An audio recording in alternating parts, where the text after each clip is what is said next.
Hello, everyone. Thanks for joining us. A big round of welcome to everyone.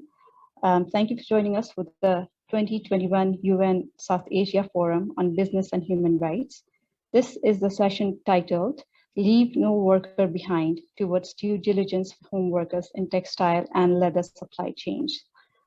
I am Praveena Shrestha from Q Design, and I will be a technical facilitator for today. Both the chat function and Q&A will be on. So if you have any questions for the speakers, please use the Q&A function. Please note that the session today is recorded. If you have any questions about Zoom or require technical assistance, please feel free to privately message TF Praveena Shrestha for help using the chat box. I will now hand over to Rohan Fries, who is the Business and HR Manager at Traidcraft India. Rohan, the floor is yours.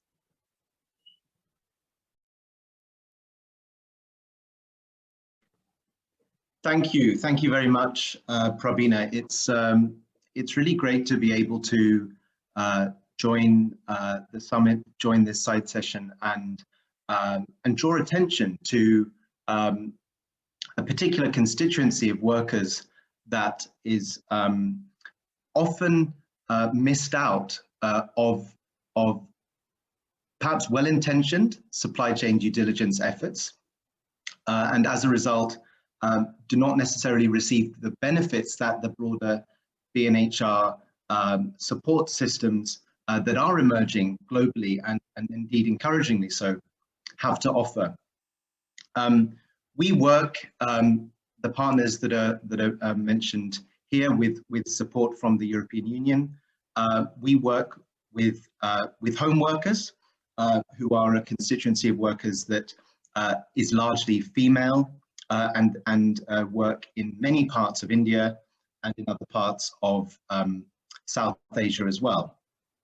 And home workers are, partly because they are working at home, and in that sense they are less visible, are often among the most vulnerable of female workers, finding themselves being paid perhaps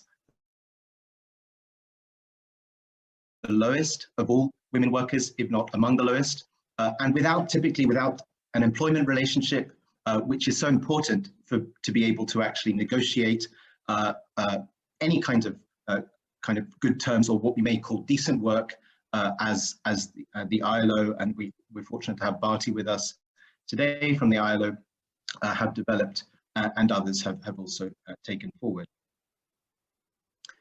So the fortunate thing is, in fact, that although these due diligence systems, whether they're working in apparel or footwear or other types of value chains, although they have not necessarily reached all home workers in India and other parts of South Asia, and indeed sort of more broadly across the world, there are actually tools, processes, approaches that are tried and tested, that are proven to actually make a difference to home workers, and can really support them then to develop voice, agency, access better working conditions, and over time to be able to access the decent work that many of us take for granted, and indeed that is a commitment now that businesses under UNBHR guidelines,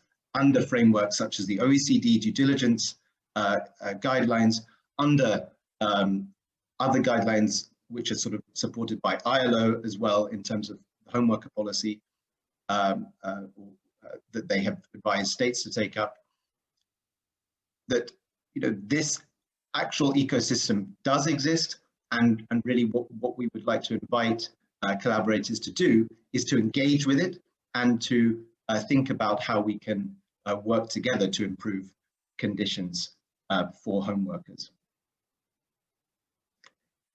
So at this point, I would like to just introduce our colleague Lakshmi, who has vast experience working in support of women's issues, both in the private sector as well as in the civil society space. And Lakshmi will be taking forward the session from here.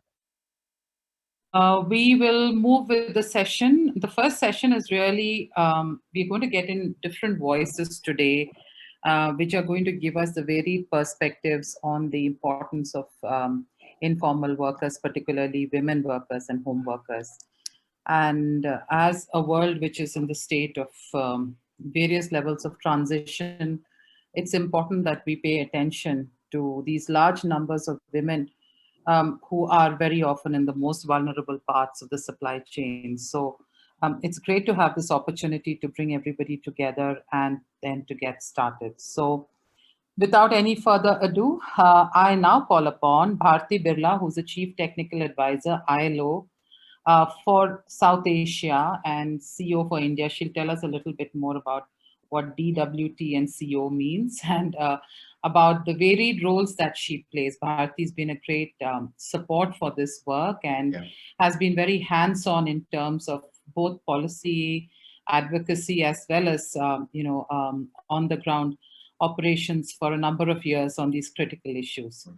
So she will be reflecting on how far have we traveled, taking stock of work to create an ecosystem of support for the home workers in South Asia. So over to you, Bharti, and tell us a little bit about yourself. Yeah, thanks. And just to explain, I think there was a little misunderstanding about the time zone. So that's why we started a little bit early. So that's what happened. So we have a full hour and a half. So we're just, I think it's 1:57 now, India time. So we have a full hour and a half until 3:30 India time. Right. Yes. Okay, so over to you, Bharti. Thank you so much, Lakshmi, and thanks so much, Rohan. I think you've sort of set the stage for our today's discussion and the larger issue of where are the home workers in the entire discussion on human rights and business.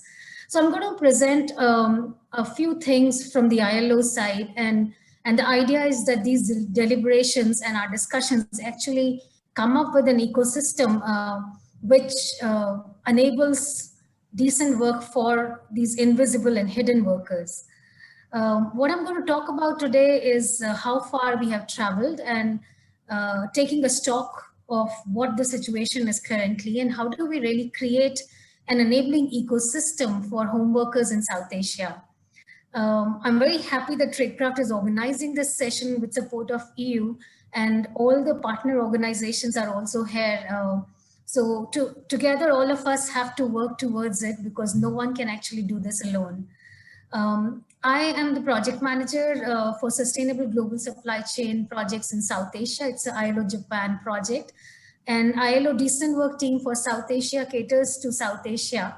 And also the New Delhi office serves both as a Decent Work Team for South Asia office as well as a country office for India. And that's what CO stands for.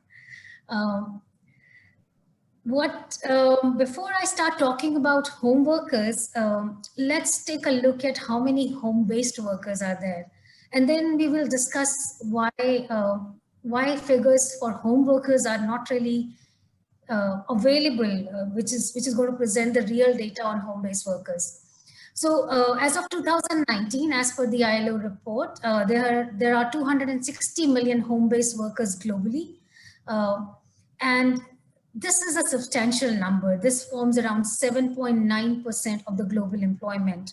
And if you look at the gender divide, we see that the women have a higher propensity to work from home, around 11.5% women compared to 5.6% men.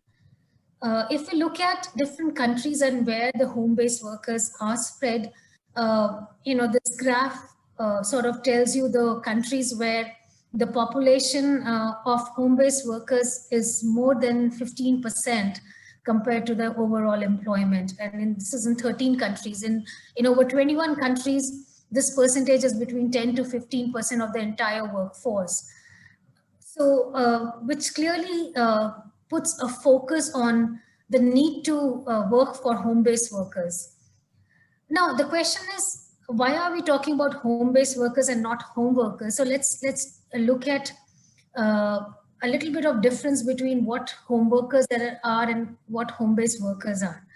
Also, just want to reiterate that within the home-based workers segment, there are 147 million women, which is around 56% of the home-based workers, and around 113 million men. So there is a gender divide here with more women in home-based work compared to men. If we look at the definitions of home-based workers and home workers, often we hear this common debate that home workers are not properly identified and they're not counted for. And once they're missing in the data and statistics, they're also missing in the policy and action.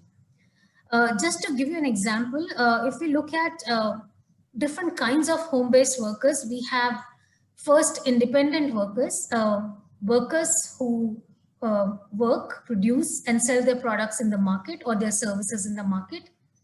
Then there are dependent or disguised workers who are also called as home-based workers, and generally we call them as self-employed own account workers. Then there are another type of workers who work from home, and those are employees. And again, within the employees, there are two categories. One are teleworkers. The teleworkers generally are of two types. One, who work from home on permanent basis, which means they don't go to the office. The home is the place of work. And then there are teleworkers who, on occasional basis, sometimes in a month, may choose to work from home, but they are regular employees of the company and they might do some kind of remote work. Now, when we look at home workers and home-based workers, generally the home-based workers are counted, the figure that I showed you before, and this includes the teleworkers who are on permanent basis, the workers who are self-employed and independent workers, but it also includes dependent or disguised workers. Now, these dependent and disguised workers are seen as own account, but are actually not. They are in non-standard forms of employment, or their employment is hidden, it's disguised, and they wrongly get classified as home-based workers where they should actually be home workers. And that's why the data on home workers is not readily available, and international statisticians labor statisticians are trying to figure out this red category, how to find these home workers who are in an employment relationship. Having said that, there are three types of home workers, and it's a form of production that has survived several industrial and technological revolutions. It used to exist before and it exists now today as well. So we are very familiar with industrial home workers. We also have regular or permanent teleworkers, which is also increasing because of technology. And then we have another category of workers who are also home workers who work through digital platforms or crowd workers. But within the crowd workers, there are two kinds. One could be independent workers, but there are other crowd workers who may be dependent on the employer for quality check, for control, which is very similar to the industrial workers. So these are the three categories of home workers that we see today. And with technology, we see that homework is actually increasing. And you will hear more about it in the coming sessions. And the key challenges that relate to homework is about the invisibility, about low wages, about their health and safety, long hours, child labor, piece rate wages, migrants, huge proportion of women workers. So there are immense number of challenges when we talk about homework. The gap in data also exists because many times, the picture of the lady that you see here, this is the work which is done by men. It is etching on the glass, on a metal glass. And generally when you ask people, they say, no, women don't do this kind of work. But when you go in the village, when you go and see the home-based environment, you find many women who are doing these kind of work, which are generally perceived to be work done by men. We also have, when we look at wages and income and compare the piece rate with the minimum wage, we find that the wages are very, very low. Some of the exercises that we've done on piece rate wages in India and Nepal clearly show that home workers are paid very less. Similarly is the working conditions and OSH challenges. There are challenges in terms of health and safety, and most of the women are working in home-based sector, and our national policies on health and safety, our national health and safety programs do not have any data on women and work. What we've also seen is that subcontractors or agents, generally, they are seen as exploiters. But when we look at these agents and contractors, and when we meet them, we find that many of the home workers themselves turn into agents. So it is also possible that they also get exploited in the process. The pictures that you see here are from a remote village in Bareilly, where all the work has been rejected by the company which had given the work. And it's lying with the agents. And the agent's family, you see the agent's family here. The agent has died. He had a heart attack because all the checks were bounced. And then there are home workers who want to set up their own collective to bypass the middlemen. And many times we've seen that there's a huge focus on this weakest link rather than shifting the focus on the roles and responsibilities on all supply chain actors. What we can do, one of the critical things that we understand is that in case we want to promote decent work for home workers as well as home-based workers, we need to understand that there is a binary between employment and self-employment, and employment basically serves as a basis of labor regulation. And many of these workers actually don't have that employment relationship. So the question is, who is responsible for wages, social security, sickness, and their health? And also, how do we formalize informal employment relationships? And how do we cover the own account or self-employed workers who are also in the same precarious situations? And many times, many of these workers share multiple responsibilities. So what we really need is that we need a social dialogue, which is very critical. And the larger question is, how do we balance the needs of workers, businesses, and the government, and ensure accountability and responsibility across the supply chain? As Rohan mentioned, there are several international instruments which focus on human rights and business, and those could be from the labor side, from the environmental side, from the human rights side. They range from instruments of the ILO or other UN agencies. They also include multi-stakeholder initiatives. They include global unions, contracts, along with international framework agreements with different brands, sectoral and enterprise-led initiatives. But the challenge is that do they really reach the lower tiers of the global and domestic supply chain? All of the organizations who are present today and will be speaking very clearly show that they're still not reaching the lowest tier of the supply chain. Some of the instruments which you're quite familiar with, and I'm not really going to talk through them, but there are instruments by the ILO and the UN, and similarly there are sectoral initiatives, multi-framework agreements as well. Now, what can we do? Based on the learnings from the field, what we've seen is that we need a proper roadmap for engagement with government, employers, trade unions, as well as with global brands, looking at how do we build convergent actions and build capacities of the stakeholders, how do we promote the ILO Convention 177 on home workers, but also the recommendation 204 of the ILO on transitioning from informality to formality.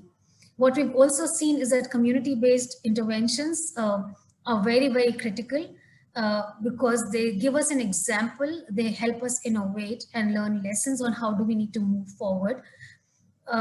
Last but not the least is to also work with brands and the employers and contractors, which form the key of the supply chain. This is kind of my last slide.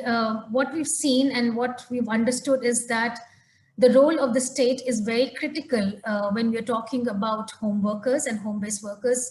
Also because here we're talking about invisibility, and since they're invisible both in data and statistics, They're visible, they're invisible in the policy and also in the lawmaking process, and for which we need to engage with trade unions, employers, workers, and the brand. We need to balance the needs of the workers, businesses, and governments. Workers who are in the lowest tiers are not being reached, they are invisible. And how do we look at formalization of the informal economy? Because one of the critical challenges which have also been thrown up during the COVID times is this whole issue of unreachability for these workers, especially in the context of social protection.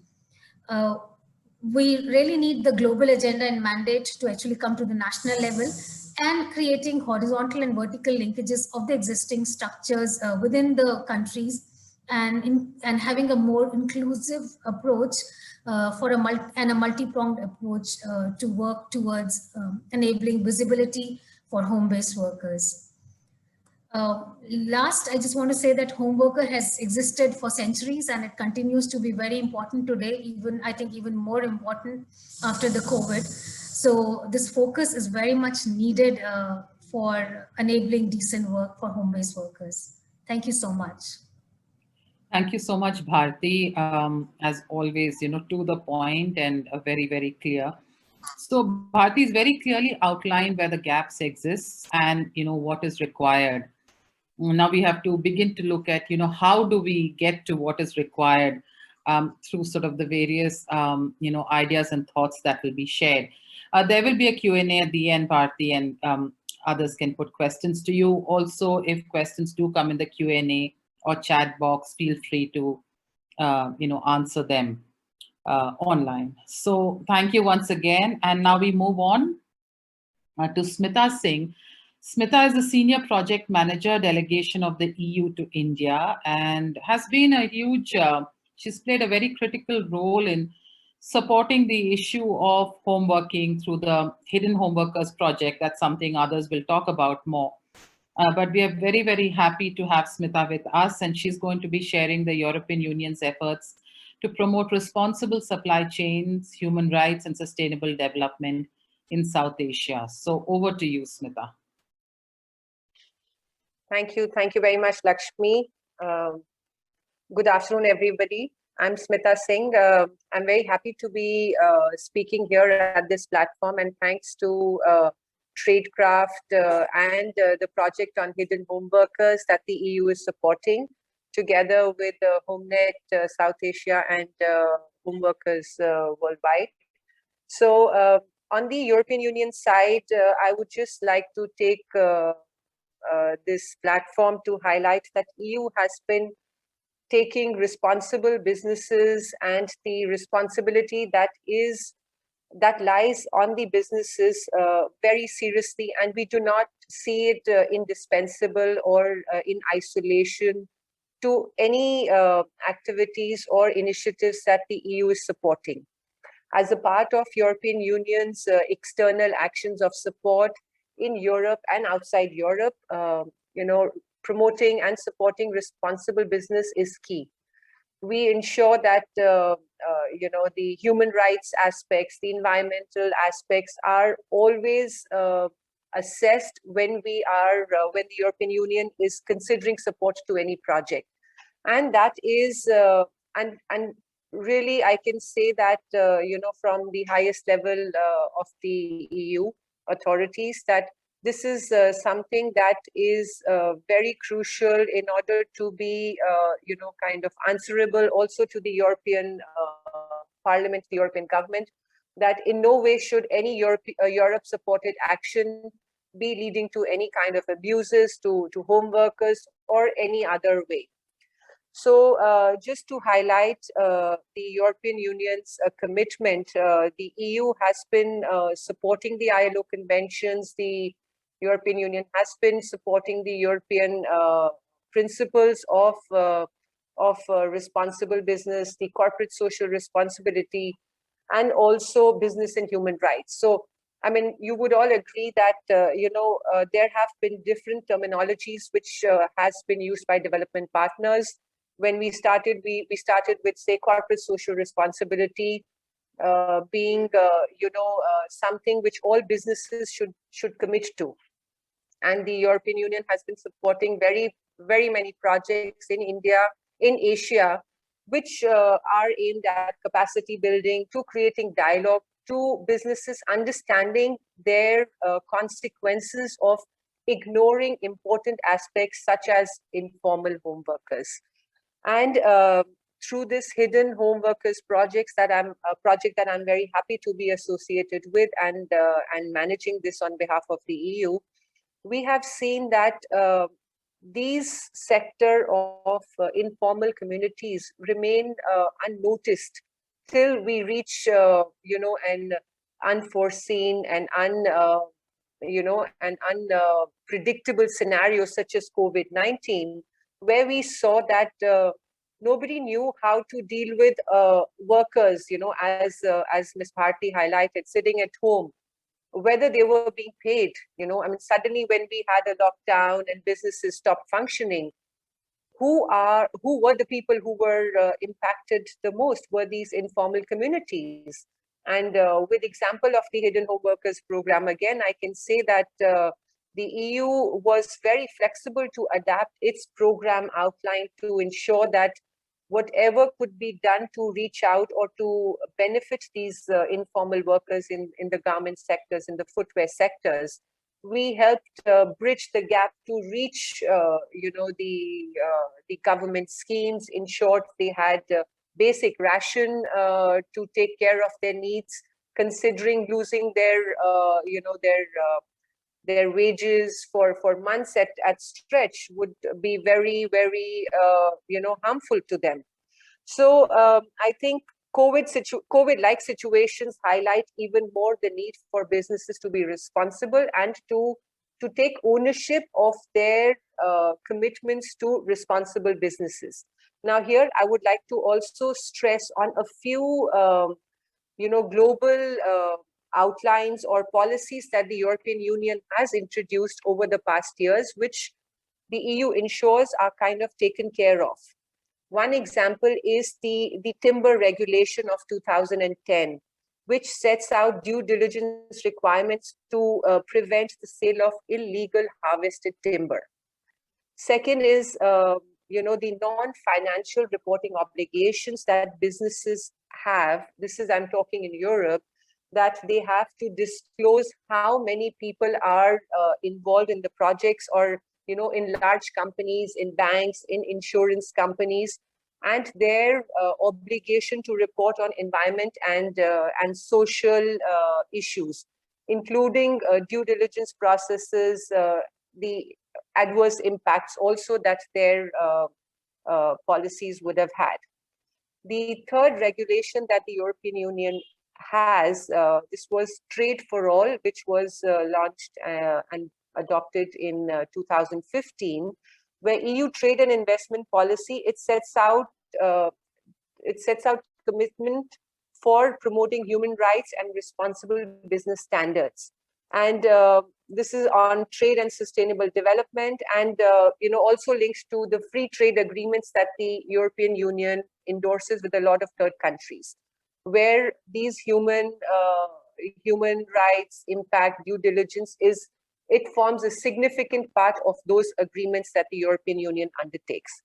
The other one is the conflict on minerals regulation that the EU adopted in 2017, which sets out a supply chain due diligence obligation on EU importers for various minerals like tin, titanium, gold, and the conflict affected or high risk areas that become binding in 2021. So you will see that some of these regulations, and the latest one I should mention is the EU's human rights and democracy commitment, which has ensured that EU will be assisting on national action plans for human rights in various countries, and engaging with businesses and financial institutions to help them meet their obligations.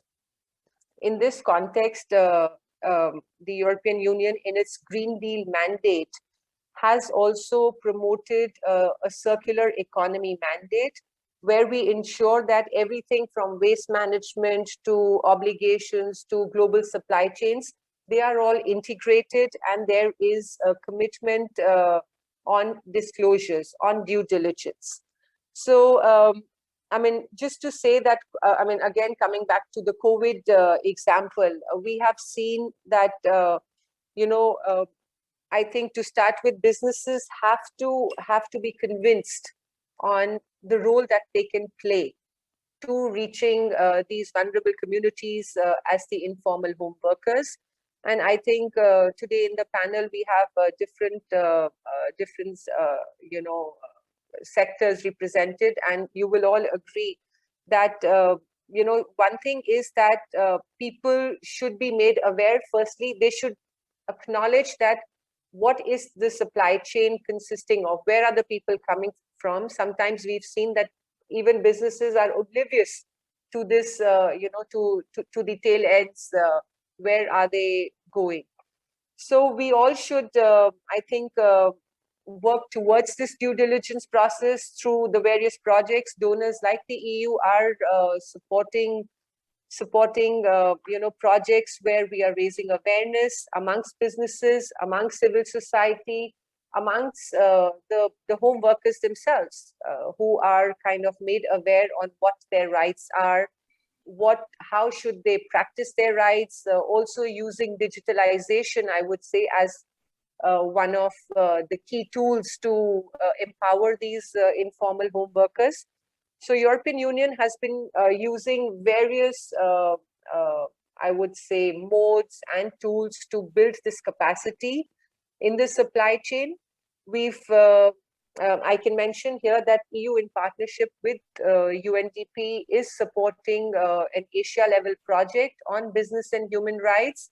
So you can see that at you know, at the regional level also, the EU is trying to do its best and create awareness, capacity building through workshops and through various tools that are made available to businesses and to the informal workers and the civil society partners who are engaged in this sector.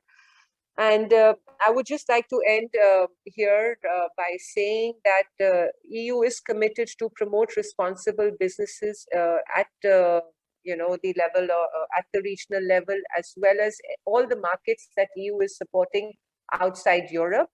And through dedicated projects and engagements with civil society, with the UN, with ILO, with other development partners, we are trying to create more awareness on the side of businesses, on the side of civil society, on the need to be more responsible, to come out with disclosures, voluntary, or maybe, you know, in the next few years, we would see they become mandatory disclosures, without which we cannot go forward. So I take this opportunity to just thank the organizers and also Traidcraft for, you know, having the EU support this sector of business and human rights. And we are going to be partners in the coming years in this sector. Thank you. Thank you so much, Smita, and your support and the EU support has been integral to some of the work that will be spoken about shortly, and all of you will hear about this project that Smita mentioned. So we move on. Thank you once again. We move on now to Sarbani Cattle, who is the project coordinator for Homenet South Asia. She's based, you know, she works for Sabah, Nepal, and she's going to share with us the processes and results of bottom-up mapping and ground-level research on working conditions for home workers in the supply chains in India and Nepal, with attention to the pre- and post-COVID-19 situation. And this is specifically with reference to the Hidden Home Workers project that we've been mentioning. So over to you, Sarbani.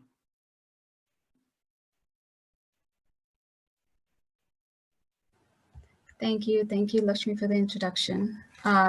Good morning, good afternoon, good evening, everyone. I see everyone is joining from a different time zone. Today, I will be discussing on understanding how home workers and their working conditions are, especially talking about initiatives to identify, track, and support home-based workers. Just to give you a brief, brief background of Homenet South Asia. We're basically a regional network of home-based worker organization, and we spread across 8 countries within South Asia. We have a total of 60 members. They include member-based organization, NGOs, trade unions, and as well as producer companies. And our core activities mostly focuses on research and advocacy, on organizing, on building partnership, livelihood, social security, and violence against women. In this presentation, I'll be focusing on 3 main points. The first one is understanding the working condition of women home workers in the garment supply chains of India and Nepal. This is a pre-COVID survey findings that we did under the Hidden Home Workers Project. So I'll be sharing some key issues that came up. The second point within this presentation, I'll be briefly discussing the impact of COVID-19 on home-based workers, research conducted by HNSA with the support of IDRC. And finally, I would be discussing the current scenario of home workers in India and Nepal through the Hidden Home Workers Project. So in regards to hidden home workers, condition of home workers within the garment supply chain of India and Nepal, this is a hidden home workers project, which is a multi-stakeholder-led transparency and traceability system, and which we focus from the lower tiers of the cotton and global value chains. And our main aim is to improve the working condition of home workers and their labor rights so that they're more visible within countries of Nepal, Pakistan, and India. So this is an initiative of Traidcraft Exchange, Home Worker Worldwide, Homenet South Asia, and our affiliates, Sewa Bharat in Delhi, SAVE in Tirupur, Sabha Nepal, Class Nepal, Homenet Pakistan. And we have co-funded support by the European Union. So giving you the research design of this survey, it was led by Sewa Bharat in Delhi, SAVE in Tirupur, and Sabha Nepal. We have a total of 1,016 respondents, home worker respondents, and our data collection was conducted between November 2019 to March 2020. And we also conducted 3 KIs with our member organization to verify the findings. So our location is in India is Delhi and Tirupur, which consists of both urban and semi-urban area. In Nepal, it consists of Kathmandu Valley, which is urban, and Sakusaba district, which is rural. So our main focus was on the apparel sector. So to give you a brief background of the respondents' characteristics, majority of the respondents belong to the age group of 31 to 40, followed by 18 to 30 in both India and Nepal. In terms of the marital status, majority of respondents, 86% in Nepal and 90% in India, were married. We also had few unmarried, widow, and divorced respondents as well. In regards to education, majority, 45% from Nepal and 41% from India, had secondary education and above. We also saw home-based worker who were able to provide signature only. That's 22% in Nepal and 23% in India, and also had a very basic level of reading and writing. Here, the primary earners are found to be husbands, 74% from Nepal and 86% from India. We also saw very few home-based workers who were the primary earner. So that was only 11% in Nepal and 8% in India. So in regards to the work detail, here we saw that in regards to the nature of work of home-based workers in Delhi, majority of home-based workers were involved in embellishment and embroidery and very few in stitching. In Tirupur, which is a garment hub in South India, majority were engaged in cropping, like 63%, followed by folding, embellishment, embroidery, and stitching. In Kathmandu Valley and Sankhussava, majority of the respondents were involved in knitting. We also saw some stitching, weaving, and finishing quality control in Kathmandu, as well as weaving and stitching in Sankhussava. So in regards to understanding where the work comes from for these home-based workers, in Delhi and Tirupur, majority of home-based workers receive work from their subcontractors or agents. In Kathmandu Valley, it was both subcontractor agents and community leaders, and in Sakusava, it was community leaders. So we also inquired about home-based workers' health as well as the behavior of the contractors towards them. So what we found out was that, especially in Delhi, majority, 66%, had eye strain or headache because of work, followed by back pain, cuts and wounds from needles, and neck and shoulder pain. In Tirupur, 72% did not have any health problems at all, but however, we did see a few of them had eye strain or headache, neck, shoulder pain, back pain, hip and leg pain. In Kathmandu, majority did not have any health issues, but those who did responded of having eye strain or headache, back pain, neck, shoulder pain, hip, leg pain. Some of them were also feeling very tired and sad all the time. In Sakusava, 52% had eye strain or headache. There were a few percentage of women who responded having no health problems. So in all locations, majority like eye strain or headache and back pain or leg pain was found to be a health issue for majority of home workers. So we also inquired about subcontractors' agent behavior towards them. And in all locations, majority of respondents mentioned that they did not face any form of behavior. And one of the main reasons for this is that these home-based workers are organized into a member-based organization or a trade union or NGO in which they have already internalized their rights and how subcontractors or other people should behave towards them. And subcontractors also realize that they need to provide work to home-based workers. You know, they need their work to get done. They also know that these home-based workers are organized, so they also refrain from misbehaving as well. However, in all locations, there were only verbal agreements, which meant that they were open to exploitation by these subcontractors. We also looked into the payment and minimum wage. In all locations, home-based workers were paid extremely low. $30 in Delhi, $30 in Tirupur, $51 in Kathmandu Valley, and $40 in Sankhussava. And these are way below the national or country level minimum wage. We also asked them if they were aware about the country level minimum wage. Majority of them said no. And even though very few percent, like 15% in Kathmandu Valley or 2% of Tirupur who said yes, they were not able to provide the correct amount of the minimum wage as specified by their country. So we also looked into Social Security and social protection. In all locations, none of the home-based worker received any Social Security benefits from their employers or subcontractors. We also asked them about their awareness on government-provided social assistance schemes. Majority of them were aware about it. When we inquired more into this, especially in Tirupur and Delhi, majority of them were receiving ration cards and food support program. However, it was not the same in case of Kathmandu Valley and Sakusava, because we did not have the same level of social assistance programs. We do have Social Security, we do have maternity allowance, disability allowance, or single woman allowance, but these home-based workers did not qualify for those kind of schemes. We also looked into the transparency, especially looking at the market, the destination market for home-based worker products. So we asked them if they knew where their products went or where they're exported to. So in Kathmandu Valley, 60% did not know, 35% mentioned it was in the international market.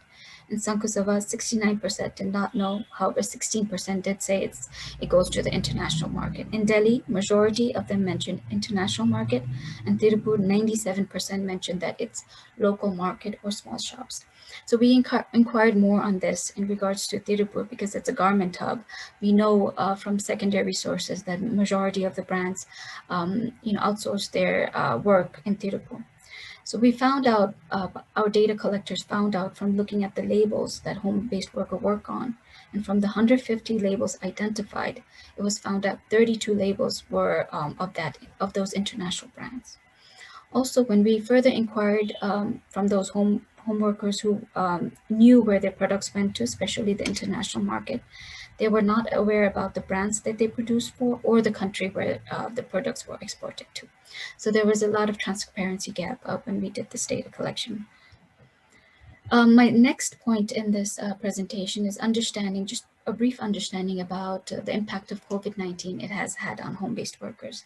This is the key findings from a study conducted by Homenet South Asia. You can find this study online in our website. So during COVID-19, there was a lot of restriction in movement. The supply chain was completely halted. Home workers did not have access to work. Raw materials were so expensive. So because of this, many of the issues came up, especially first of all was that home-based workers were into crisis. They did not have enough food or essential to go on about. They had no work, and they had no earnings as well. They also had very limited public relief. Because they're invisible, their data was not available to the government agencies to provide them any assistance.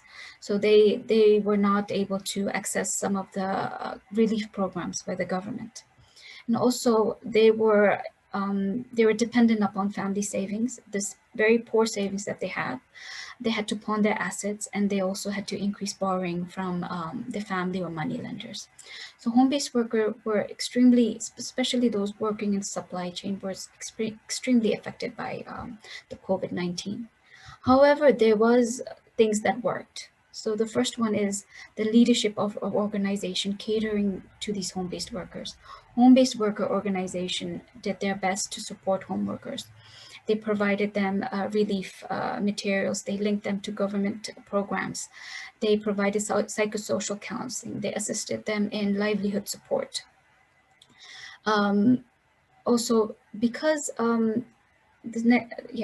so they were mainly the leadership of this organization was amazing during this COVID-19 pandemic.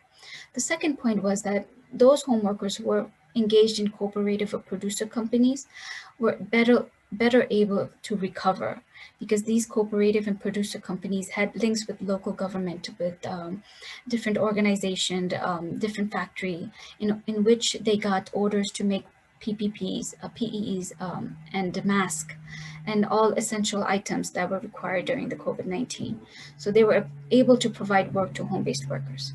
We also saw that organized home workers are better able to access Social Security and social assistance programs provided by the government, because home-based worker organization would basically cater to these organized home workers and link them to different schemes provided by the government. Now, going to the next point, the current scenario of home-based workers in India and Nepal through the Hidden Home Workers Project. So majority of home-based workers still have not been able to get work within the supply chains. Majority are also looking at diverse ways in which they can earn an income. Some are going in the agriculture sector, some are going into the construction sector. However, within this project, we're really focusing on getting these unorganized home-based workers within this project so that we can assist them. So the main activities within the Hidden Home Workers Project is, first of all, we're trying to do a cluster level human rights due diligence activity in partnership with those interested brands, especially in India and Pakistan, so that they understand, the home-based worker condition, and they also recognize home-based workers within the supply chain. We're also tracing home-based workers because of this supply chain survey that we did. Our member organizations are able to have a database on home-based workers, so that in order for them to get any facilities, they can easily, take out their data and the numbers and names of home-based workers and help them. We're also trying to understand home-based worker conditions so that we can properly address their issues and needs.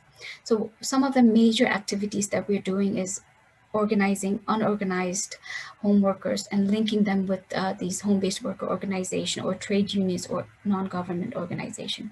We're also trying to facilitate their access to social assistance programs. We're providing training, orientation on occupational health and safety, violence against women, and also we're starting the digital literacy as well.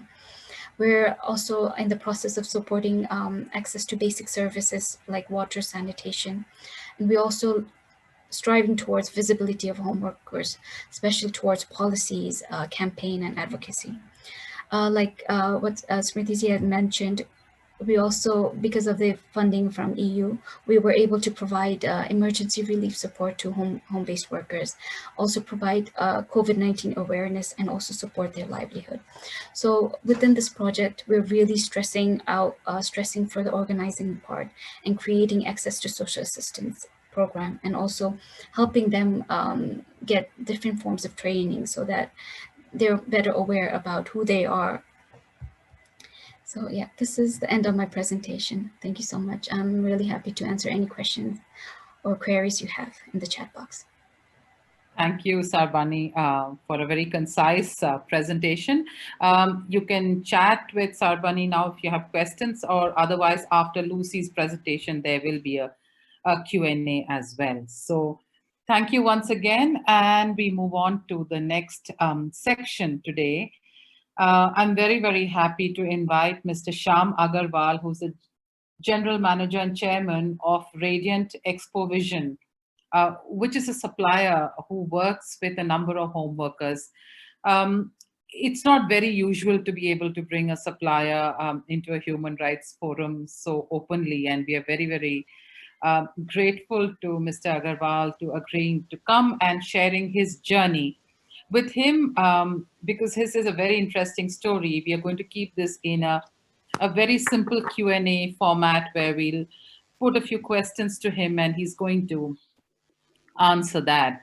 And so his session will be focusing on recognizing and supporting home workers in the home textile supply chain. So welcome again, Mr. Agarwal. Very, very happy to have you. Let's get started. Tell us a little bit about your story, and why do you believe, we chatted the other day and you told us why home workers and people who work with their hands are so critical, not just to the country, but to the world. And you were talking about their level of skills and so many other things. So tell us a little bit about your journey, and who you work with, and how many home workers and so on. Let's get started from there, and then I'll ask you more questions. So over to you, Mr. Agarwal. Thank you, Lakshmi ji. Good afternoon, everyone. And thank you for giving me an opportunity to share my journey, or you can say experiences, working with home workers in my company. I work for Radiant Expo Vision. This company started operations in 1991 in New Delhi from a small place in a rented area. Today we have 5 factories in NCR. Most of them are in Noida, Uttar Pradesh, and one in South India. We have around 4,500 workers directly employed in these companies across all factories. And I'm proud to be associated with this company for past 25.5 years. Like I'm heading a team which is called Radiant Management Team. Radiant Management Team is basically responsible to take decisions on policy, procedures, capacity and capability building, business sustainability, and matters that can impact our business. Our company is exporters of and manufacturer of home textile products.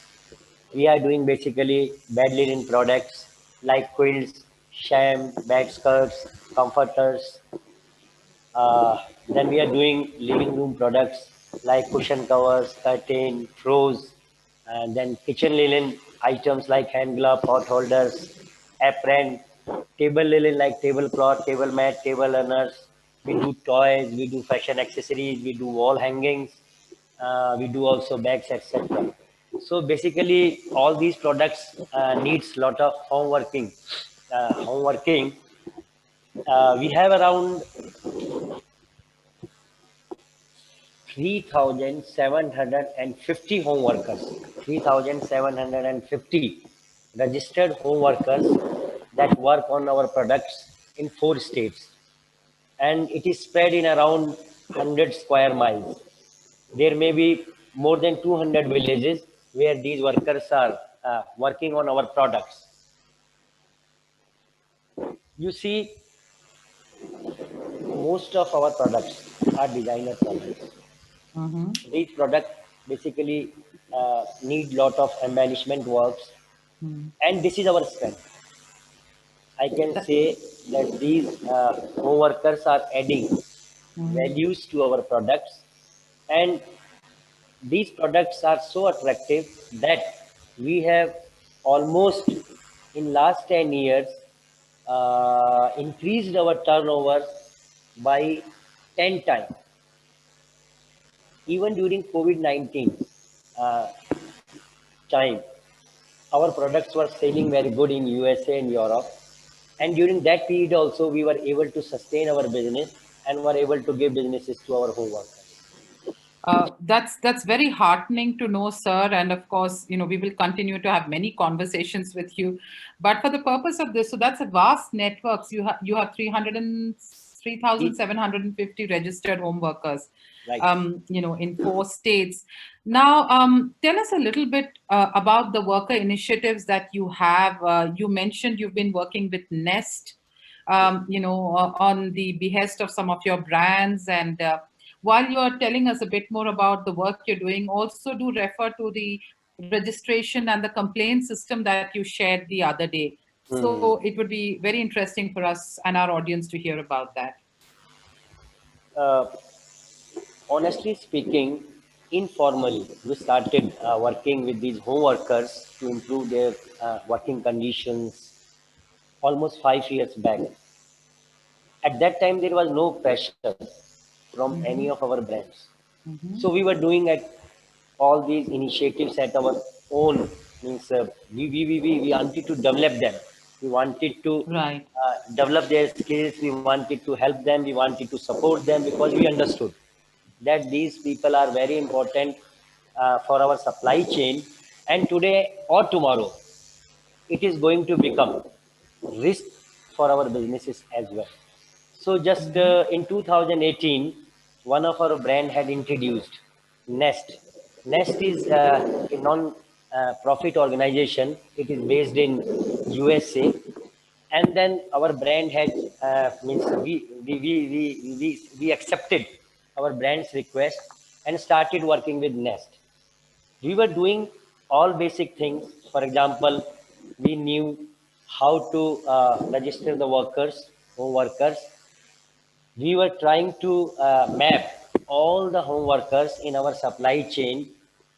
We were doing all required documentation to ensure the child labors are not used in our supply chain, and then proper wages are given. We were also conducting time and motion study to establish the right time so that the correct wages are given to the workers. But there were so many flaws in that system. I openly admit it, and it is right time to accept. If we want to make improvement, we will have to accept the mistakes or probably Yes, sir. where we were wrong. So Nest has helped us in many ways. For example, how to conduct proper time and motion studies. Earlier we were doing it in our office, like we were having some 4 or 5 sample workers, and time and motion studies are conducted. Then we came to know, no, it's not a fair method.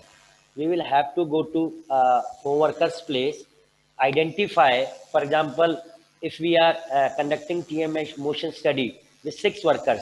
So these 6 workers should be from different background, different skill level. One, high productivity, medium productivity, and low productivity.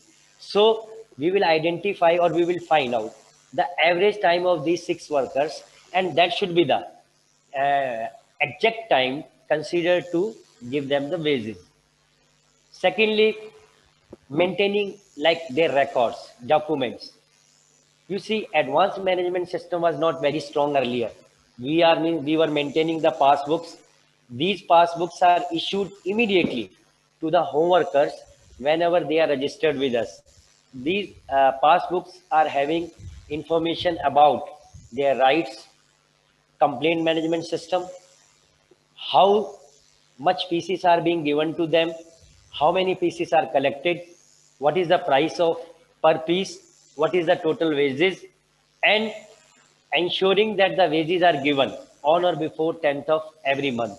So all these records are maintained in these passbooks. However, advanced system was not very strong. It is a very common practice. Most of the home workers, they ask for the advances, and it was not recorded earlier properly. You see, it is very simple word, advances.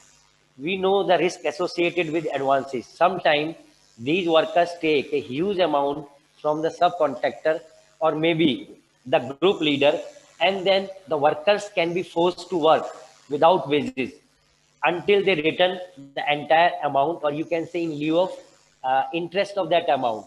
So by formalizing these advanced management, now it has been made sure that no one is left paying the wages. That, you see, earlier it was noticed.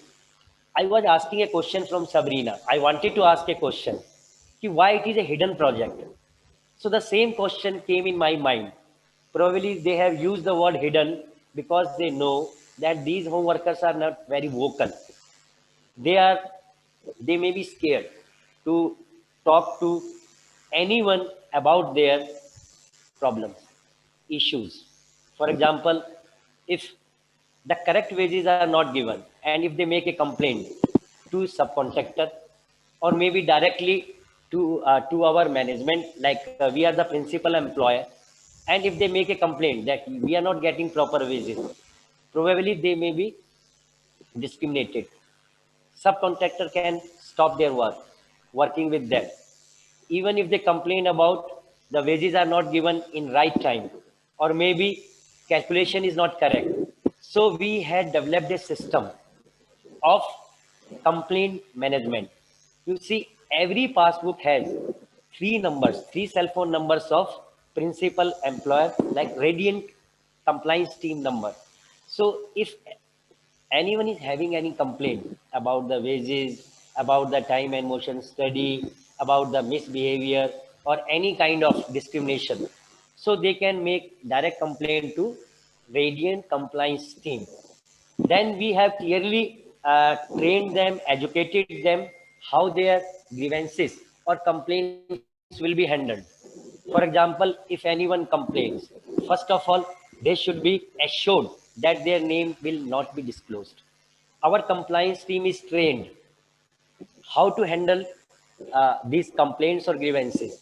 So our team will visit in that area. They will visit at least 10-15 home workers, and then they will interview, they will verify their records, and they will establish that yes, the complaint is genuine, and then we can work with subcontractors to take the remedial action, as well as then we will take the corrective action so such situation doesn't reoccur in future. So in this entire process, the identity of complainant will never be disclosed. So this is the best idea about this complaint management system.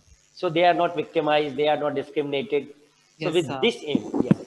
Yes, sir. Great. Thank you so much. Lots to learn from you, and thank you for your openness. Very quickly, why the project is called Hidden Home Workers is, you've addressed part of it, but it's just that in the informal spaces, most workers still do not have an identity. They are not really either known or acknowledged for the role and the contribution that they play in the global supply chain. So this effort to bring in more transparency and get them out from the shadows into the light is what our common work is all about. And there's lots to learn from you as we walk this journey together. So my last question to you, and you'll have to answer this in about a minute, since we are running out of time, Sure. is so what have been some of your key learnings working with such a large group, most of them in their own home environments, with a focus on how have you seen when women are impacted positively from either capacity building or through sort of enhancing their finances, what really changes in the society? And the last part of that question is, as a supplier, Agarwalji, what do you need from the other stakeholders? What support do you need from the brands, from the civil society and the government to continue to build a business that can benefit everybody? Okay, Lakshmiji, thank you. This is wonderful question actually. You see, when we visit these home workers' place, we ask this question. Uh, how do you spend this money, what you earn from this home working uh, job? So you see, their answers are really very interesting. Sometimes they say that it is for my personal, buying personal care products, for example, lipsticks. So it is very funny answers they give sometimes, because most of these women say, even sometimes they say that it is helpful for their children's education. Yes. Sometimes they spend this money on tuition fees. So some of these women are using this money for their basic needs. Some of these women are using this money for another luxury items even. So it is very interesting to see how these money can change their lives. But anyway, it is very interesting to know all these things, how they are spending this money and how it is changing their lives, what role it plays in their life. You Sure. see, being supplier, first of all, it is the supplier that can change everything. Firstly, it is supplier. They will have to change their mindset. They will have to understand the importance and significance of these home workers. You see, being an being manufacturer, I know my strength. I know my weaknesses. Honestly accepting, I cannot beat China when a product is made from the machine. So my strength is embellished products. My strength is my traditional way of working on product like handicrafts item. So I should work on my strength. If I want to work on my strength, I will have to make sure that these workers are getting proper wages. They are not demoralized. They are not disgraced, and they are not migrating to the cities, leaving this traditional work behind. So it Yes. is in my interest. Brand should also understand, if sometime if the product is made by home workers, and if we want to pay them correct wages, we wanted to make sure that they are being supported properly. Like earlier, we were discussing about giving them social security benefits as well. Right. Today, we are fighting to give them minimum wages.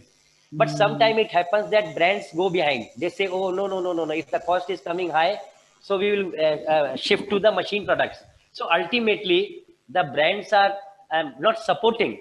I'm not talking about all the brands. They will have to make sure, they will have to understand, even if we are propagating that these products are made by the home workers, and if it costs little bit extra, I believe that customers are willing to means pay some extra money if these products are made by home workers, and if they understand, yes, it is really paid to them and they are contributing to improve the life of these home workers.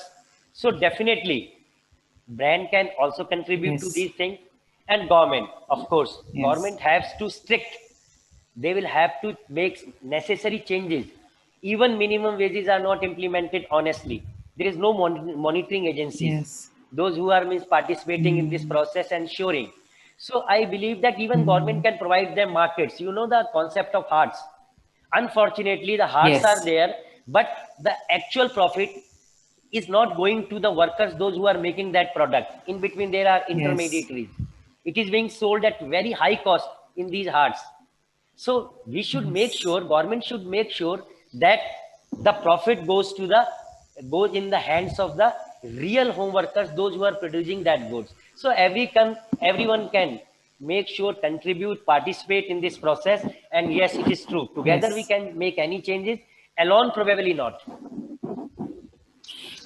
Excellent point, sir. So I'm jotting notes, in my diary, and there happens to be a quotation which is there on this page, which says, "When you need to innovate, you need to collaborate." So absolutely, I think we need each other, and you're very right about the consumers and their awareness, which is a role civil society can play beautifully, because a study conducted by GAP, I used to work for GAP for a number of years, a study conducted by GAP with our consumers showed that anything they were willing to pay up to $1 extra if they knew that the extra money was going to go for a social cause in the producer company. So I think there are many innovative ways one can look at really, getting to what you're talking about, which is the money going back to the people who really deserve it. So thank you once again. If there are questions, it'll be the Q&A after the next presentation. Once again, we are very, very grateful to have had you here today. Thank you, Mr. Agarwal. Thank you, Lakshmi. Okay, so now we move on to our last presentation today, and this is about the best practices in the supply chain transparency for home workers in the apparel and footwear value chains in South Asia. And we're delighted to have with us Lucy Brill, who's the director of Home Workers Worldwide, who's been doing so much of work since so long on this very critical issue and, you know, holding the flag high for home workers from wherever she is. So over to you, Lucy, to tell us about the Hidden Home Workers Project Learning Report on Transparency in the Apparel, Footwear and Comparable Value Chains. Great. Well, thank you, Lakshmi. It's great to be here. Could we have my first slide, please?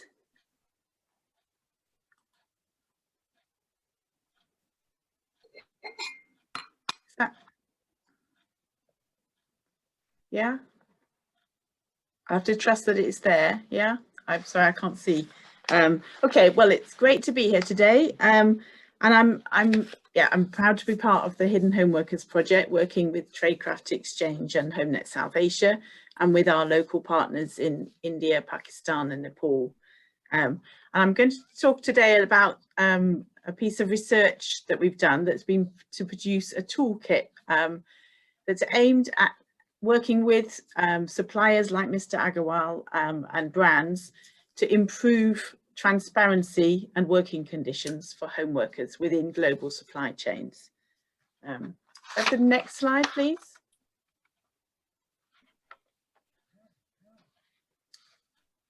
Okay, the next slide. So this is a typical map of a supply chain, and you can see the brands at the top, the supplier factories, intermediaries and home workers at the bottom. And then you can see the complexity. I mean, this is obviously simplified for the purposes of making a picture, but links go between different subcontractors and different suppliers, and it also is often changing. There might be times when there's a lot of work and times when there's less work. But when we're saying, in recognizing that supply chains are complicated, the challenge of what we're trying to do is to recognize that human rights, everybody involved in that supply chain is entitled to their human rights and to be recognized as workers. And I think that's the key aim of this project, really, is to increase recognition for home workers. And also for the intermediaries. I think a really important point was made earlier that oftentimes the intermediaries are from the same communities as the home workers, and we need to understand the roles that different people are playing and ensure that they are all able to get a decent livelihood from their work. Okay, next slide, please. Okay, so as part of the Hidden Home Workers Project, Home Workers Worldwide has been working with Cividep India and with Traidcraft Exchange to produce a toolkit, as I've said. And we started this project by carrying out some research. We interviewed 15 practitioners. This included people from brands, people from multi-stakeholder initiatives, people from NGOs and one trade union, looking at the different ways in which people had worked with home workers in the past, what had been achieved, what were the challenges they'd faced. And the idea really was to draw together the learning from that process and to draw together templates and examples of what had been done so that we could produce a toolkit that other people could use. Okay, next slide, please.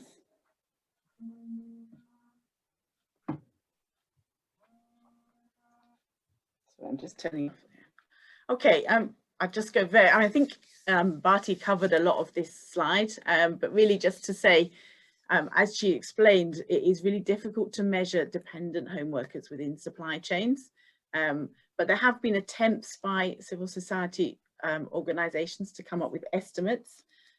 So, I mean, there's a figure of 37 million home-based workers in India and 4 million in Pakistan. And then from that, the estimate is that the 3.5 million of those women home workers are working actually in supply chains within apparel and footwear brands. Now that is an estimate, but that is a significant number of women. I think the size of the labour force in that industry is 45 million. So it is a significant number of people. And certainly from the work that we've been doing, I mean, this project is focusing on South Asia, but brands have reported finding home workers in China, in Vietnam, in Italy, even in the UK. And this is industrial home workers doing assembly work or stitching work. However, we do know that the attempts to monitor supply chains very rarely find the home workers in, say, for example, audits. Okay, next slide, please. Yeah, so this is really looking at why is it so difficult? Why do audits not find home workers? What are the problems? What's the challenge in terms of finding home workers? And here, when we asked this of the people we interviewed, almost everybody said that a real problem is the messages they're getting from brands. So many brands are saying that we don't want home working in our supply chain. That there's a real message that comes across. Is that homework is a problem and let's get rid of it. Let's just make sure it's not happening. Now, obviously, if brands are saying that to their suppliers, the suppliers are not going to disclose homeworking. So that creates this unwillingness. And basically, once people start being reluctant to talk about what's going on, it's impossible, obviously, then to monitor and to find out what is actually happening and to look at how to improve things. And I think the third reason really is I think Mr. Agarwal touched on this, but the vulnerable position, and it also came across really from Sabani's presentation, that home workers are in an incredibly vulnerable position. They're employed informally, they have no contract. They're very rarely organised in trade unions. Though obviously Homenet South Asia member organisations are really working really hard to address that. But even when they are organised, because they're informally employed, it's very difficult for them to report problems. And as a result, that also contributes to them remaining hidden. Okay, next slide, please. This slide really is a little bit more about what I was talking about, the cycle of denial, that if brands ban home working, it basically creates, it drives home workers further underground. It means that the subcontractors are told, make sure the home workers stay hidden, make sure that we all pretend that all the work is being done in the factory. And that actually makes it even harder for the home workers to speak out, and often also means that the conditions get even worse. There may be extra layers of intermediaries that are introduced. So that is like a vicious cycle that can cause that actually creates more risks to the home workers and more risk of problems, for example, child labour. It means wages get even lower. So what we would be encouraging, based on the interviews with the practitioners, I think almost every practitioner said that the key point, the first step, is that brands need to give suppliers permission to disclose that they use home workers. They need to recognise, if brands have a policy that says we welcome home working within our supply chain, we recognise this is a valuable way of working, that gives suppliers permission to disclose that sometimes they might be using subcontractors who also use home workers. And once you have that permission, it means that people can start talking about what's going on and being open about things, and then home workers come out of the shadows, and we can begin to recognise that they are entitled to rights and begin to work together to improve things. Okay, next slide, please. So this drawing on the interviews, what did people say were the key facilitators, the important things that can actually improve transparency within supply chains? So as I've said, the first thing really is that brands have a clear policy on home workers, a clear commitment that they recognise home working as a valid way of working, and also that they commit to working with suppliers to address home working. And they commit to recognising that home workers have a right to be involved in those processes. Now, that in terms of doing that, that also implies a strong supplier brand relationship, a level of trust between the parties. So obviously it makes it easier if it's a brand that has been sourcing goods from this supplier for many years.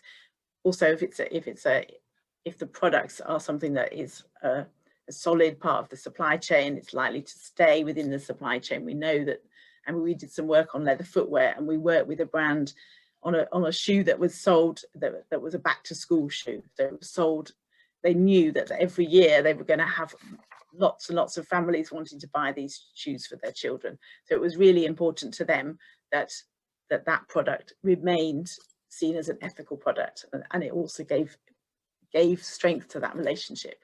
I think that the next step is brand purchasing practices. I think building on that solid supplier relationship, the brand needs to recognize that its purchasing practices are really important in terms of the working conditions.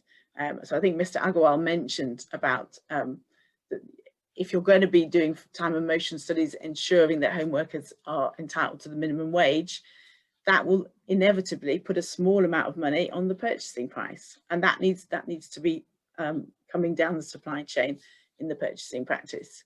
Likewise, deadlines, and if we don't want home workers to have to work very long hours to complete large orders that are given at the last minute, there needs to be a process for scheduling orders, for managing that process.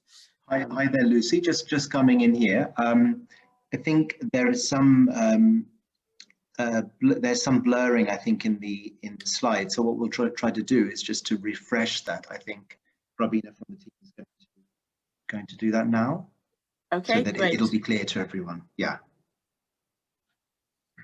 Yes, sorry about this. If just a few moments for me to reshare this.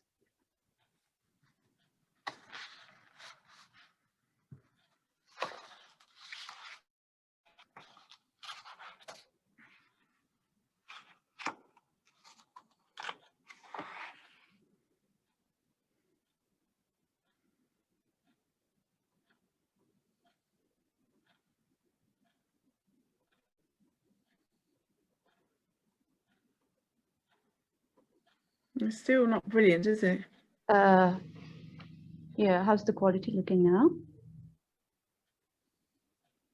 It's not great. Well, marginally better. So Yeah. people are requesting Probably for the should. presentation. Maybe it can be sent out later. So Of course. we Yeah. can No, do that. I'm sorry. I don't quite know why. No, it's is. probably a bandwidth thing, Lucy. I don't think it has anything to do with you, really. Yeah. Okay, we were on facilitators of transparency. So a couple more slides further on. Yeah, keep going. Next one. That's it. Okay. So we've got to brand purchasing. Okay, I'll just to finish the slide before, the other things that are really important is to have organisations that can reach out to the home workers. And I think, again, Mr. Agarwal is giving a really nice example. He's talking about them working with home workers that are across 4 different states. It's very difficult to reach out and to reach the different home workers if you haven't got people on the ground who can help you do that. So I think that is a real strength of this particular project, that we've got a network of partner organisations who can do that. And I think the aim of those organisations is very much to organise the home workers so that the home workers themselves can be involved in this process. Okay, next slide, please. Okay, IT and digital solutions. I mean, this is something that everybody is really excited about. I think the potential is clearly there, but certainly from the work we did, we didn't really find any functioning tools at the moment. Apart from, I know the ILO are doing some really exciting training work and some networking work, bringing workers together using Facebook. And clearly there is potential there, but I think there are also concerns. Obviously, a key issue is whether home workers have access to technology and also access to electricity, and that is an issue in some communities. So that's very important. It's also whether the home workers themselves can use the technology. Do they need training and support in order to do that? And then if you're designing a solution that's about transparency, is it also working for the home workers? It may be working for the brand and the supplier to trace the product, but it also needs to work for the home workers to enable them to talk with each other and to enable them to feed back to the employer. So I think it is really important that that principle of two-way transparency is remembered and is held as a priority. Yeah, so, and I think, yeah, so obviously if you're trying to develop a pilot project, talking to the home workers themselves is absolutely crucial to work out, will this work in this community? Yeah. Okay, next slide, please.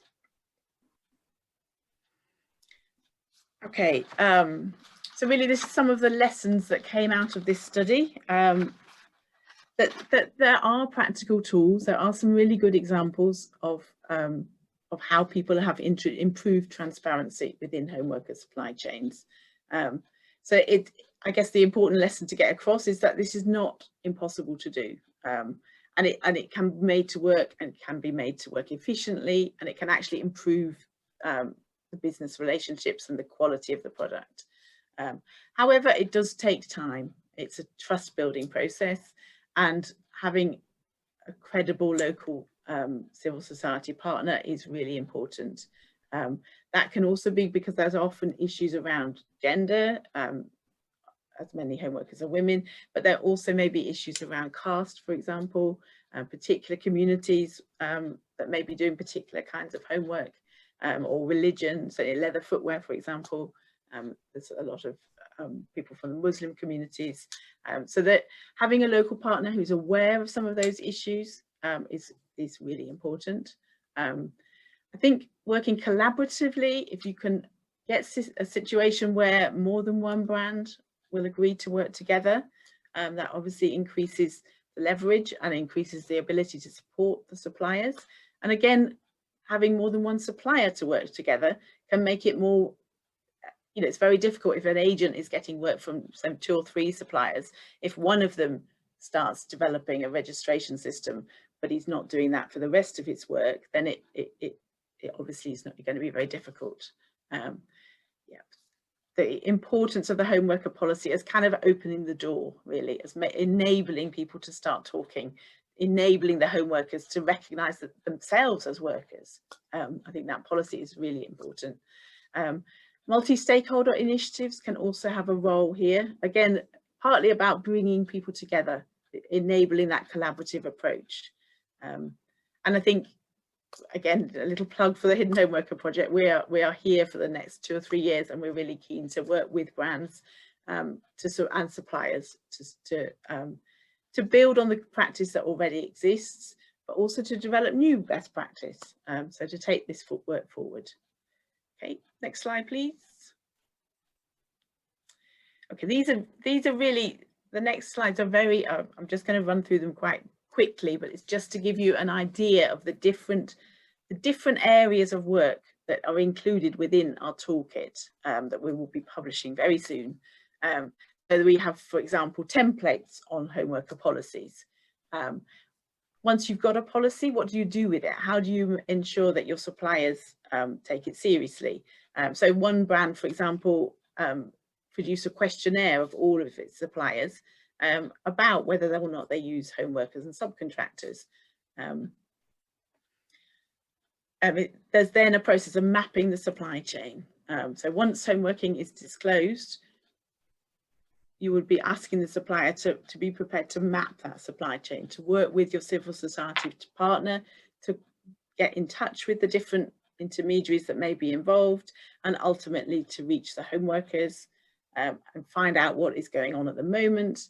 And if there are gaps in transparency, for example, it's looking at, well, here's some simple, a passbook might be introduced, or a job card system. Transparency around the piece rate is really important. I mean, it's great to hear time and motion studies being mentioned. I think oftentimes piece rates have been the same piece rate for the last 10 years. So actually having a system where piece rates are reviewed and are linked to the minimum wage to ensure that home workers can earn a decent living is really important. Giving home workers a voice, two-way transparency, that's also really important. So access to grievance, some system where the home workers can be represented, but not just access to grievance, also ability to be involved in this process, to feed back, to work out how to make this system work better. Yeah, and I think that's also that ownership also makes makes these processes much more sustainable too. Okay, next slide, please. Okay, these are really examples of what can be done at different stages in the supply chain. So if homeworking, say, is disclosed and mapped, it may then be about working with the different stakeholders in the supply chain to say, well, what does good look like in this supply chain? What's going on at the moment? And how do we build on the systems that are in place now to maybe bring them up nearer to the minimum standards that should be there? So simple systems about setting piece rates, but also crucially support for suppliers and intermediaries as they introduce changes. So for example, in one supply chain we've mapped, the agents were not being paid for the work. The agents were doing an important task of taking the leather uppers from the factory to the home workers, so incurring transport costs, taking a lot of time about quality control, but they were not being paid independently of the payments that the home workers were to receive. So inevitably they were taking money out of the home workers' money to be paid themselves. So I think it's about recognising the roles of different people in that supply chain and paying people for what they were doing. And also including the home workers as active partners within that process. And that might also be about helping them access social protection. I mean, that ideally that would come through the supply chain, but there may also be local schemes that are available. For example, manual workers welfare boards in Tamil Nadu. Some home workers have been enrolled in that, and that gives them a minimal level of social protection. So it's a step in the right direction. Okay, next slide, please. Yeah, I mean, I'm not going to go through this. I think you can read these slides, especially the slides will be sent out. Yes. Yeah. But this is just really to give you an idea of the different. So we've got some good examples of good practice from other brands, and we've got a model child labour policy. There's also a toolkit that focuses particularly on the issue of child labour and how to address that issue. And also a model MOU. If you're going to be working with a civil society partner, it's often really, and working with the agents and with the supplier, it's often useful to set a set of ground rules before you start. But also basic questionnaires for engaging with home workers, for discussions with subcontractors and agents. Tools to make this work easier, basically. Okay, next slide, please. Yeah, I think I'll leave that one for you to read. It's just another list of more things that are in the toolkit that people can use. They've been working very hard, as you can see. So, a whole host of things. Yeah. Okay, next slide, please. Yeah, this is the last slide really, but this is just really to explain what we are offering through this project. I mean, we basically, the Hidden Home Workers project wants to work with brands and suppliers to encourage them to recognise where they're up to in this journey of working with home workers, and we will support you at whichever stage you're at. So it might be about adopting a home worker policy. It might be about, okay, I've got a policy, I've got a supplier that says they use home workers, but what do we do now? So then it's about working out how do we map that supply chain? How do we find a local civil society partner who can reach out to the home workers, who could potentially offer training and support? I mean, that's through this project. We've got partners on the ground in different parts of India, Nepal and Pakistan. And then once you've reached out to the different stakeholders, agreeing an action plan, agreeing a way forward. As I said before, including purchasing practices. It's really important that all stakeholders along the chain are recognise their responsibilities, and often the brand is the one with the more power and more of the value at that end of the chain, so that needs to come down the chain a bit. But there also needs to be transparency to make sure it goes right down. And then wherever possible, we would be encouraging brands and suppliers to work together, so that we're about improving conditions within a region, within a sector. And again, that's really important for sustainability, and encouraging sort of longer term change. So thank you. I think Thank you. One slide that's just the final. Oh, is that? Okay. So the final, yeah, okay. So this is just the final slide. So thank you very much to everyone for listening and for this opportunity. And I'm really happy to answer any questions.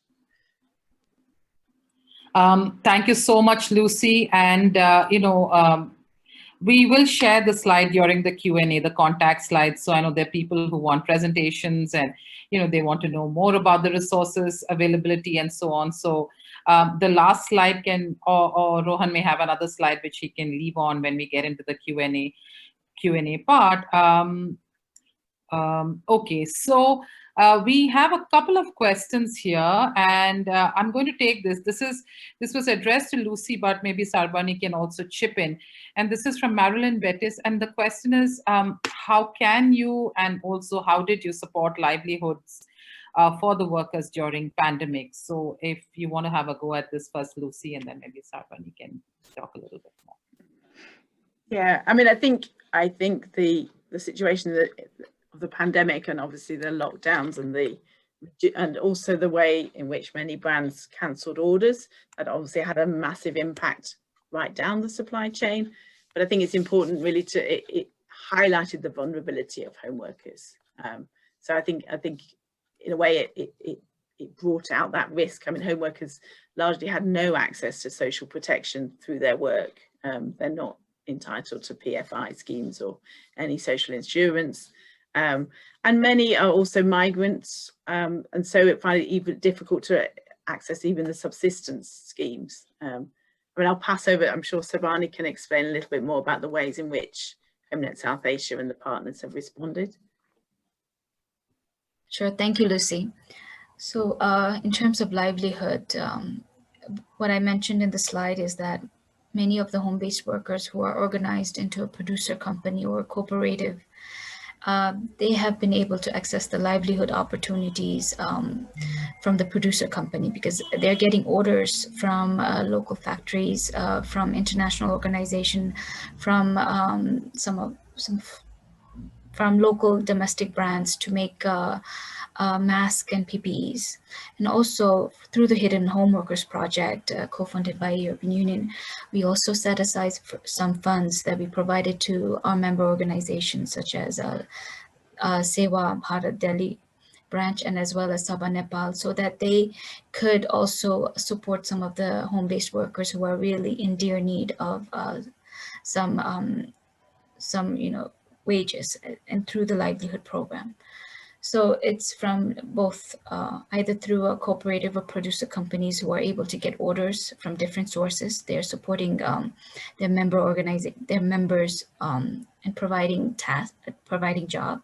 It may not be a full-time job, but at least part-time, so that they could sustain, they can have enough funds to at least buy essential items, foods, and other daily essentials. And also from this Hidden Home Workers Project, we have also been supporting through our member organization as well. Thank you, Sarbani. There's a quick question for Bharti from ILO, which somebody sent me, and I'm asking, so ILO has been working on the Sustainable Global Supply Chain Project. Bharti, can you tell us a little bit more about this, and really, really quickly, because we have to move towards the summary now, but we'd love to hear about that. Sure, thank you so much, Lakshmi. The project works in South Asia. It works in Nepal, India, and Sri Lanka. And we're working with the trade unions and membership-based organizations. It's a collective group, and many of the organizations are also present here. And we are looking together as a national working group on working on strategic agenda like drafting the national policy, also looking at how do we enhance health and safety, improve data and statistics, how do we enable access to rights and entitlements for not just home workers, but other informal and own account workers, because social protection is one of the largest challenge for such workers. We're working with, for example, Nepal government to include health and safety for informal workers in the national OSH programs and policies. And similar thing we'll be trying in India and Sri Lanka as well. With the sectoral employers organizations, Many of these organizations have been trained as trainers in health and safety at small workplaces. And also we've trained them on calculation of piece rate wages. As Mr. Agarwal was saying, it was very exciting to hear from him. Similar thing is being done in the 3 countries where the employers are also being taught how to calculate piece rate wages, along with the similar training for trade unions and the government. So we've also worked with the Uttar Pradesh government and Tamil Nadu government on these piece rate calculations. Third thing that we're trying to look at is how do we visualize data and statistics on home workers within the national framework of data collection, and also looking at different alternate approaches to formalizing the informal economy. How do we formalize informal enterprises, and how do we formalize employment relationships which are hidden? But not everything can be formalized. So what lies ahead for workers whose employment cannot be formalized and they cannot access the rights which are available to other workers? So far we have organized and unionized around 15,000 workers, largely women, using a specially designed participatory approach by central trade unions. We've also done leadership trainings, and cooperatives and collectives are being formed, and also registered around 150 women-led micro enterprises and helped them formalize.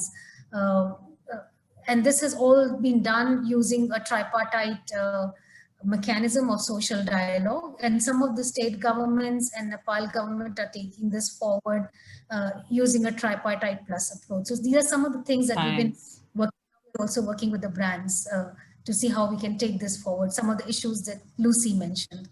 Thank you. Thank you, Bharti. And, engaging with you is a part of the whole process anyway. So hopefully a lot more confluence coming. So thank you again. And with that, I now hand over to Rakesh Supkar, who's the head of Traidcraft India, to do the quick summary and show us the way forward. Over to you, Rakesh.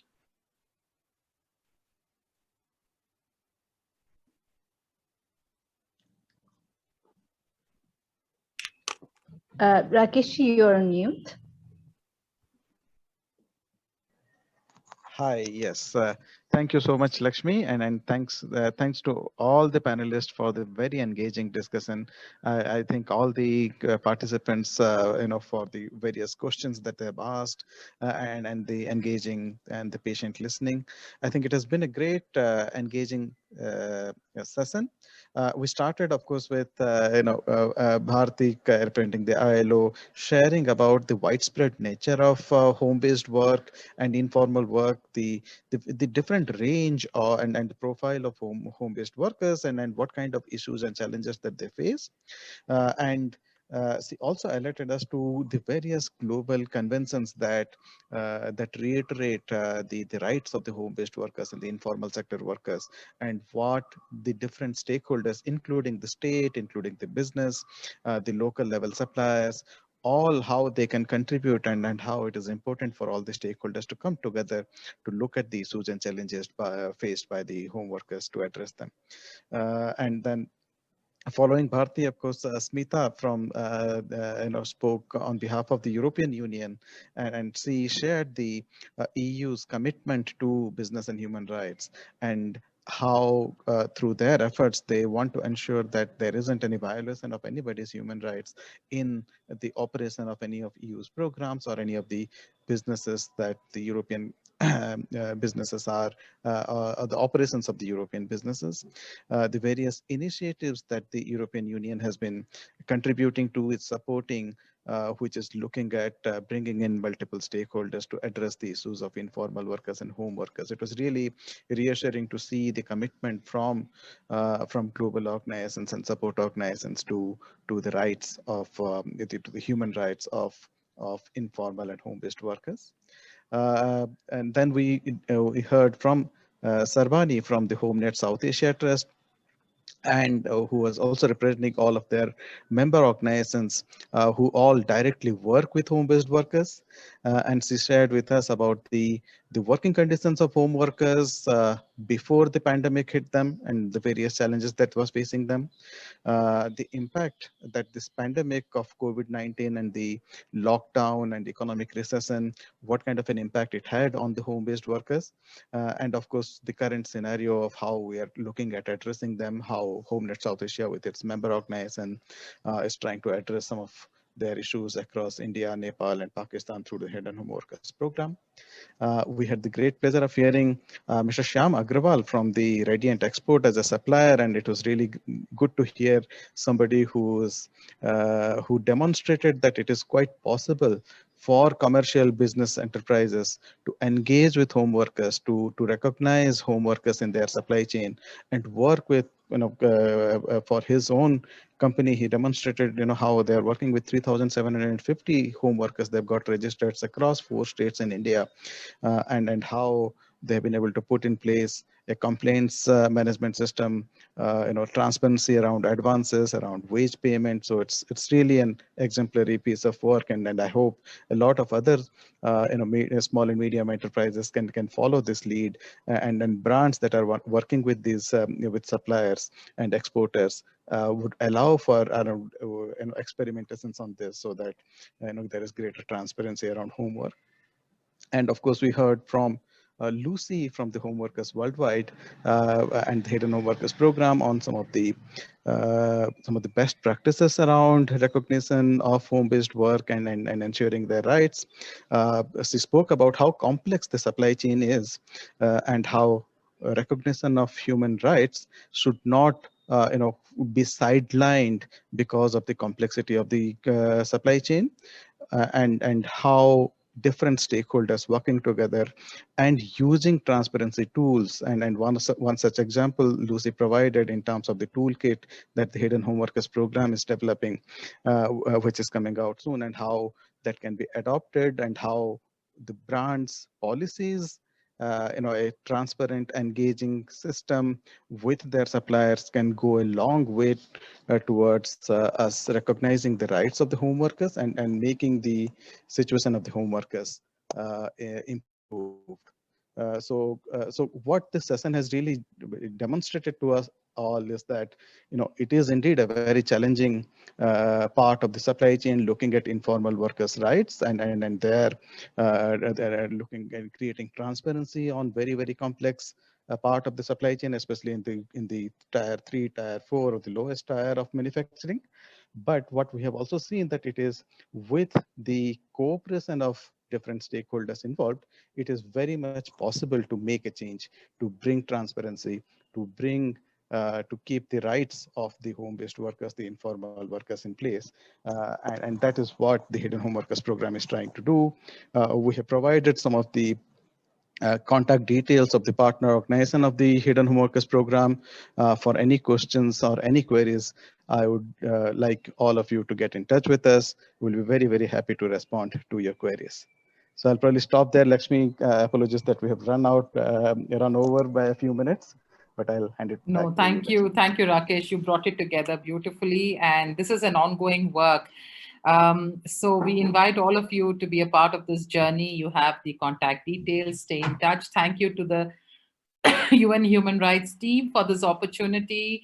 Thank you, Harpreet and others, for helping us all come together. Huge thanks to all the panelists and to those of you who have stayed with us, throughout the presentation and asked some really important questions. So I will end with the next page in my diary, which has a quote from Helen Keller, where she says, "Alone we can do so little, together we can do so much." So this is the time to come together and hopefully continue to make ripples that have an expansive impact. So thank you once again, and we sign off now. Do stay in touch. Thanks again.